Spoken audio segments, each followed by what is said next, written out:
keep on changing, don't they? So welcome to Old Dali City. This is a small town in the province of Yunnan, which is on the border of Myanmar and Vietnam. And getting here, I took my first bullet train.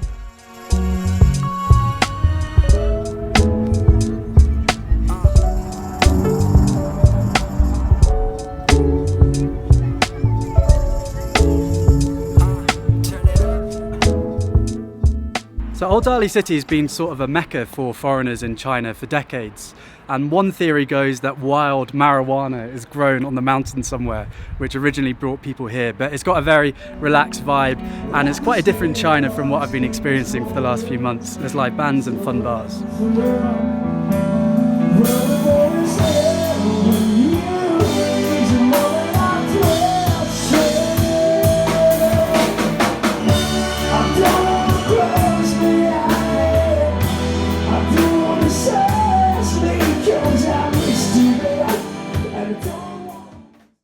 So behind me are the mountains where the Kung Fu Monastery is. Now I got it confirmed that it is a legit monastery and it is a Kung Fu monastery. It's not like last time when I was in the Wudang Mountains and just turned up and knocked on the door and they didn't do Kung Fu. So I know at least they do Kung Fu, but I'm not sure if they'll allow me to have the camera there. And they probably don't have Wi-Fi, so I just want to give you a warning that I probably am not going to be uploading for a week or so. So this is just a bit of an update video. If everything goes to plan, the next week you'll have a video on Buddhism and also me doing some Kung Fu with some Kung Fu monks. So if that all works out, I can't wait to share it with you. Okay, wish me luck. I'll see you in a week.